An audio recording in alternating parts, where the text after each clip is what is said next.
Well, what's up, everybody? Thanks for checking into my YouTube channel. Pastor Matt recording again from the office. Been doing a lot at home, but now we're back in the office much more now. The church is up and rolling. Hey, by the way, I'm the pastor of Gospel Fellowship PCA, a Reformed church just north of Pittsburgh. If you're looking for a Reformed church that loves Jesus, preaches the Bible in an expository manner, and is reformed in conviction and theology, come visit us, Gospel Fellowship PCA.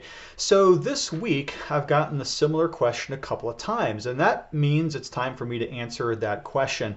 Sometimes I get questions by email or Facebook or YouTube comments, but the question is this: for those who are interested in Jonathan Edwards, and I know that's a very narrow group of individuals out there, but for those who are interested in Jonathan Edwards, what works of his should one dive into first to get acquainted with his theology and his ideas and his work? So today I'm going to answer that question.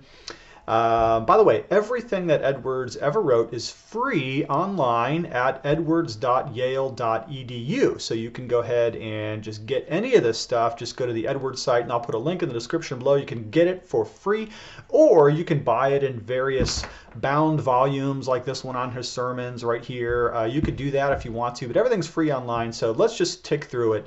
First of all, I'm going to suggest that you start off with his resolutions. 70 resolutions he wrote when he was 19 years old. Here's the reason why. It's so easy, you could read it in 10 minutes, okay? The resolutions are right there over my shoulder on my wall. I have them on a poster. You could read a poster, couldn't you?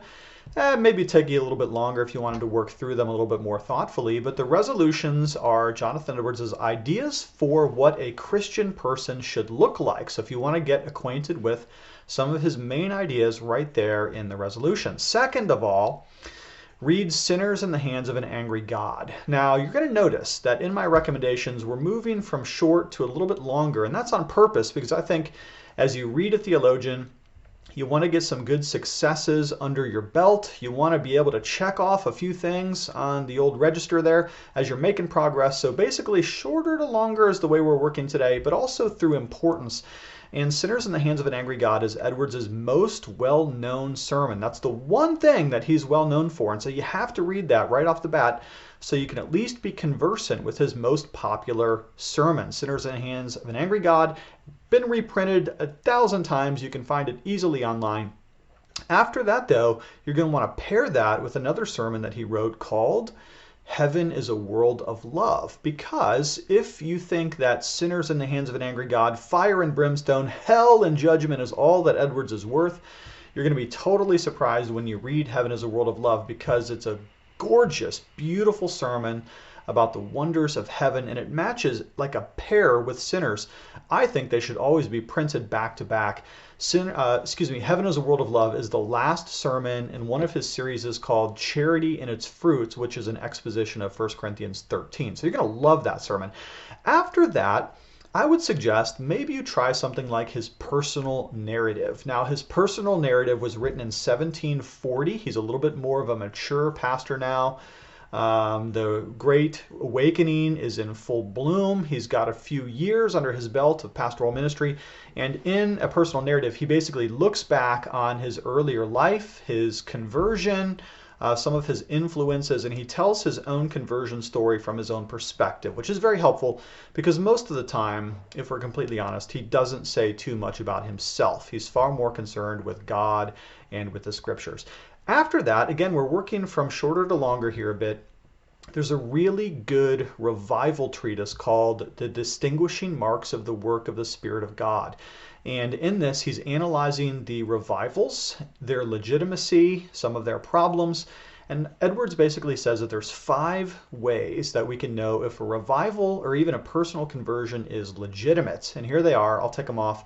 Does the person love God, love Christ, love the truth, love Scripture, and hate their own sin?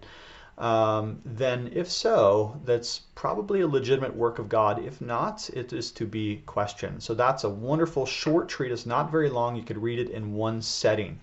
After that, I would recommend that you start getting into his miscellanies. Again, you're going to feel some success here because he's got about 1,400 miscellanies. Most of them are just a couple of paragraphs, although some of them are a page or two. Some of them are as short as 1 or 2 lines. Others are as long as a short treatise, even book length in some very rare cases. But the miscellanies are great because you can peruse them on all kinds of various topics. You can look up a bunch of the ones that you're interested in, skip over the ones that you're not, and get a good idea of some of his important thoughts on subjects that are important to you. After that, it's probably time for you to read a real biography on Jonathan Edwards. Let me grab one real quick. It's right here. All right, so this one is an excellent biography on Edwards by George Marsden. It's called Jonathan Edwards, A Life. If ever you're going to study a particular theologian in any sort of depth, at some point you're going to want to read the best biography on that person, and this happens to be the one. So I'm going to put that especially as a link in the description of this video, so you can go hop on and read that great biography of George Marsden. You can grab it on Amazon, on the interwebs. Okay, after that, you might want to read a short treatise called A Faithful Narrative. This is, in Edwards' own timeline, the work that put him on the map, so to speak. A Faithful Narrative was a story of the local conversion that Edwards experienced in Northampton in 1734-35, so 5 years before the Great Awakening.